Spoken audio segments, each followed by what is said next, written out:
marchés ont l'air aussi gelés que la météo. Il fait moins 17 ce matin à New York et je dirais qu'en même temps, on ne voit pas des marchés bouger dans une direction ou une autre tant que cette question grecque qui continue à planer un tout petit peu au-dessus de nos têtes n'est pas résolue. Donc c'est difficile de dire qu'il y a une tendance. On a vu sur ces dernières séances que les volumes étaient extrêmement faibles, les volumes d'activité étaient extrêmement faibles.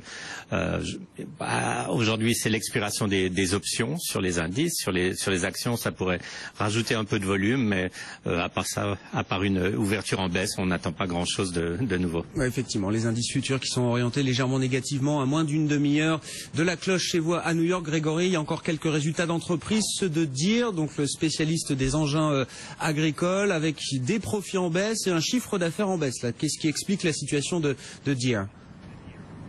Pour dire, c'est évidemment, comme vous le disiez, la production d'engins agricoles. Les agriculteurs américains qui ont vécu des années extrêmement fastes commencent à avoir des problèmes. Il y a eu une surproduction, par exemple, de maïs. Pourquoi? C'est parce qu'on utilise beaucoup le maïs pour le transformer en éthylène, comme chose qu'on rajoute dans le pétrole, dans le carburant pour les voitures.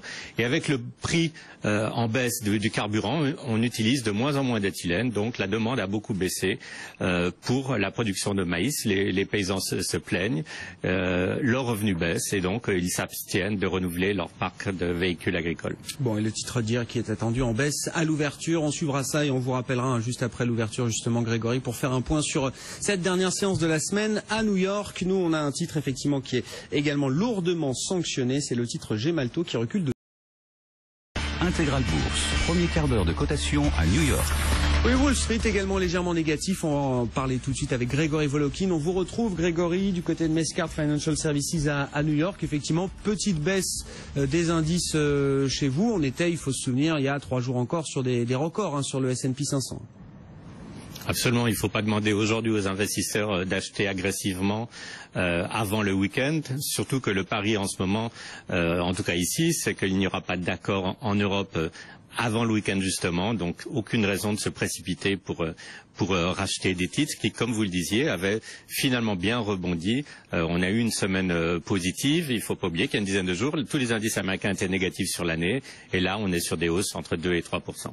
Il y a une idée là qui est en train de se propager. Je dis pas que c'est l'idée principale autour de la Grèce, mais voilà, quelques économistes, quelques investisseurs qui commencent à nous dire, finalement, si la Grèce sortait, c'est peut-être la meilleure chose qui pourrait arriver à la zone euro et ce serait très bullish pour le marché européen. Ça veut dire que les investisseurs, là, une fois qu'on aurait réglé le problème grec en les mettant dehors, et ben finalement, une certaine catégorie d'investisseurs, peut-être anglo-saxons d'ailleurs, serait prêt à se ruer massivement sur l'Europe en disant, voilà, cette fois, elle est en ordre de marche, les pays ont fait les réformes et l'anomalie grecque est mise de côté. Qu'est-ce que vous dites, vous, par rapport à ça, Grégory? Sans être simpliste, moi, personnellement, j'ai jamais été très impressionné par la méthode Coué. Donc, le pari qu'une sortie de la Grèce ne fera pas des dégâts me semble être assez illusoire. Regardez, par exemple, les investisseurs américains. Vous avez pas mal de hedge funds, justement, qui ont pris des positions en Grèce, mais pas en pariant sur la sortie de la Grèce, en pariant justement sur le fait de la résolution du problème grec. Et ces hedge funds ont acheté des banques grecques. Pour le moment, ils font des grosses pertes. L'autre chose, il y a beaucoup de hedge funds américains ou de gros fonds d'investissement qui ont acheté des obligations des soi-disant ou des pays périphériques européens.